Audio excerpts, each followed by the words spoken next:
बिहार का top most wanted अपराधी सरोज राय, जिसे बिहार पुलिस 4-5 राज्यों में तलाश रही थी, वह गुरुग्राम में हरियाणा में मारा गया और बिहार एसटीएफ एवं हरियाणा पुलिस की संयुक्त कार्रवाई में मुठभेड़ में उसे ढेर कर दिया गया। और अब इस पर बिहार के डीजीपी का बयान आ गया है, एडीजी का भी बयान आ गया है। हम आगे आपको एडीजी का बयान भी सुनाएंगे, लेकिन उससे पहले आपको बताते चले कि कुख्यात अपराधी सरोज राय पर बिहार पुलिस ने 2 लाख रुपए का इनाम घोषित कर रखा था। इतना ही नहीं, उस पर 32 से ज्यादा मामले दर्ज थे, आपराधिक मामले उस पर दर्ज थे।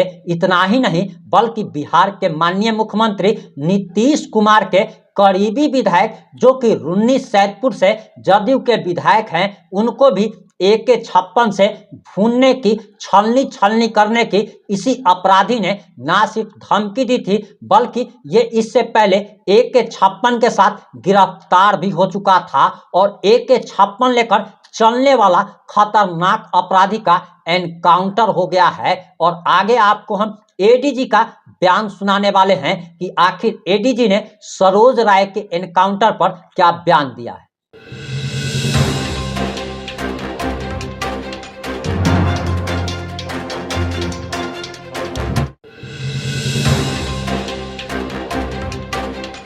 कुख्यात इनामी अपराध कर्मी भी थे, अंतर्राज्यीय अपराध कर्मी इन्हें कहना चाहिए। सरोज राय, पिता बालेश्वर प्रसाद राय, साकिन बतरौली, थाना महिंदवाड़ा, जिला सीतामढ़ी, ये पुलिस बल के साथ मुठभेड़ में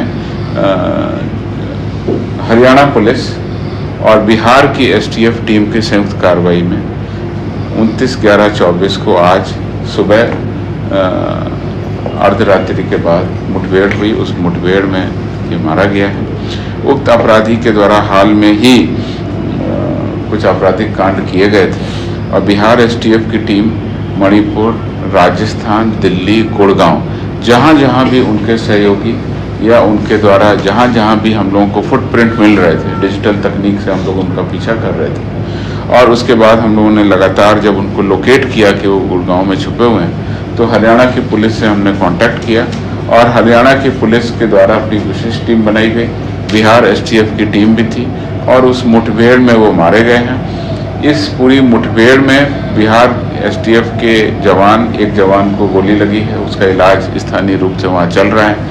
एक और हमारे पदाधिकारी थे, उनकी जान बच गई क्योंकि उन्होंने बुलेट प्रूफ जैकेट पहना हुआ था, अन्यथा उनकी गोली उनको लगती तो उससे हादसा हो सकता था। तो हमारे जवान पूरी तैयारी में थे, पूरे मनोबल के साथ में थे, लगातार मॉनिटरिंग की जा रही थी और उसमें ये अपराधी जो है ये मारा गया।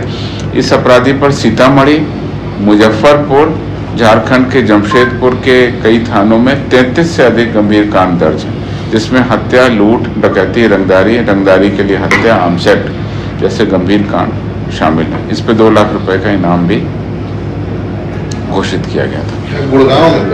गुड़गांव। और इसमें डिटेल हम एक प्रेस नोट आपको आज अभी कंफर्म कर देते हैं, ये ड्राफ्ट बना हुआ है। इसमें जो हरियाणा पुलिस है उसके द्वारा आगे की जो फॉलोअप एक्शन है, किसी भी इनकाउंटर में डेथ होने पर उसका विधिवत पोस्टमार्टम कराना, ह्यूमन राइट कमीशन को सूचित करना, जो विहित प्रक्रिया वो सारी कार्रवाई की जा रही है। और अभी तक जो सूचना मिल रही है उसमें जो घटनास्थल से बरामदगी हुई है उसमें एक मोटरसाइकिल, 2 मोबाइल फ़ोन, 2 डोंगल जो वाईफाई चलाने के काम आएंगे, 1 मैगजीन, 16 खोखा, 4 जिंदा कारतूस, 3 पिस्तौल बरामद हुई है।